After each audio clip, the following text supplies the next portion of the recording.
آپ صلی اللہ علیہ وسلم کے پاس آیا اور عرض کی، یا رسول اللہ صلی اللہ علیہ وسلم، میرے سب سے زیادہ اچھے سلوک کا کون مستحق ہے؟ آپ صلی اللہ علیہ وسلم نے فرمایا، تیری ماں۔ اس نے کہا پھر؟ آپ صلی اللہ علیہ وسلم نے فرمایا، تیری ماں۔ اس نے کہا پھر؟ آپ صلی اللہ علیہ وسلم نے فرمایا، تیری ماں۔ اس نے کہا پھر؟ آپ صلی اللہ علیہ وسلم نے فرمایا، تیرا والد۔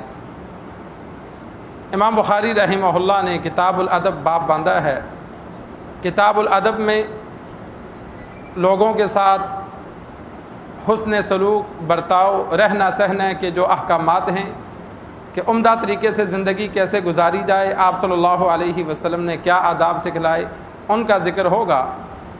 تو سب سے زیادہ اچھے سلوک کے مستحق والدین ہیں، اس وجہ سے امام بخاری رحمہ اللہ نے پہلے والدین کا ذکر کیا۔ قرآن مجید میں اللہ تبارک و تعالی نے اپنی عبادت کے بعد والدین کے ساتھ اچھے سلوک کا حکم دیا، اور کئی جگہ دیا، وَقَضَىٰ رَبُّكَ أَلَّا تَعْبُدُوا إِلَّا إِيَّاهُ وَبِالْوَالِدَيْنِ إِحْسَانًا، کہ والدین، اللہ نے فرمایا میری عبادت کرو اور والدین کے ساتھ اچھا سلوک کرو۔ حقیقت میں پالنے والی ذات اللہ ہے، لیکن ظاہری طور پر دنیا میں اسباب کے تحت انسان کی دنیا میں آنے کا سبب اور اس کی پرورش کا سبب والدین بنتے ہیں۔ اس وجہ سے اللہ تبارک و تعالی نے والدین کو باقی تمام لوگوں پر مقدم رکھا کہ والدین کے ساتھ اچھا سلوک کیا جائے، ان کے سامنے اف تک نہ کہا جائے۔ 5ویں پارے میں اللہ نے فرمایا، فَلَا تَقُل لَّهُمَا اف۔ آج ہماری نوجوان نسل کی عادت بہت بگڑ گئی۔ بچہ بھی ہوتا ہے، ہمیں نہیں یاد کہ ہم نے زندگی میں والدین یا اساتذہ کے سامنے ناگواری کا اظہار کیا ہو۔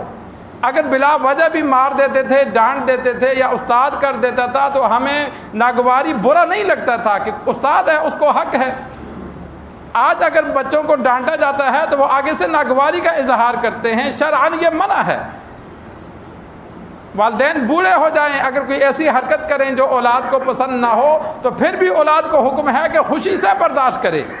والدین کے سامنے ایسی شکل بنانا جس سے والدین کو پتہ چلے کہ میری بات بچے کو بری لگی ہے، یہ بھی جائز نہیں ہے۔ بولنا تو دور کی بات ہے، جواب دینا تو دور کی بات ہے، بلکہ اللہ نے آگے سے ایسی شکل بنانے سے بھی منع کیا کہ والدین محسوس کریں کہ ہمارے بچے کو ہماری یہ حرکت، یہ بات بری لگی ہے۔ اس لحاظ سے ہم بہت کمزور ہیں۔ انسان اپنی اولاد کو سمجھائے، اور اسی طرح جو دوست احباب ہیں ان کو سمجھائے کہ والدین کی قدر میں ہماری جانب سے بہت کمی ہوتی ہے، اور والدین کی قدر میں والدین کا نقصان نہیں ہوتا، اولاد کا اپنا نقصان ہوتا ہے۔ جو اولاد والدین کی قدر نہیں کرتی، اللہ عمر میں بھی برکت نہیں دیتا، مال میں بھی برکت نہیں دیتا۔ والدین کی قدر کر کے انسان دیکھے، مال اور اسی طرح عمر میں اللہ برکت عطا فرماتا ہے۔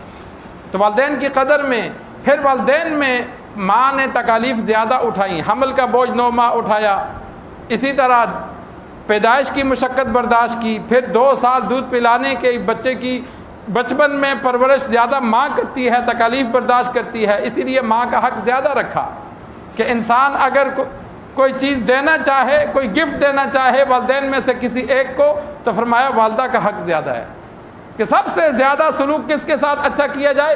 والدہ کے ساتھ۔ انسان کو بسا اوقات کہیں سے کوئی گفٹ ملا، کوئی تحفہ ملا، یا دل کرتا ہے، شریعت میں مال خرچ کرنے کو انسان کو دل کرتا ہے کہ آج میں کسی کو کچھ دوں، تو ہم بیوی کے لیے لے کے جاتے ہیں، ماں کے لیے نہیں لے کے جاتے۔ یہ ہمارے اندر بہت زیادہ کمی ہے۔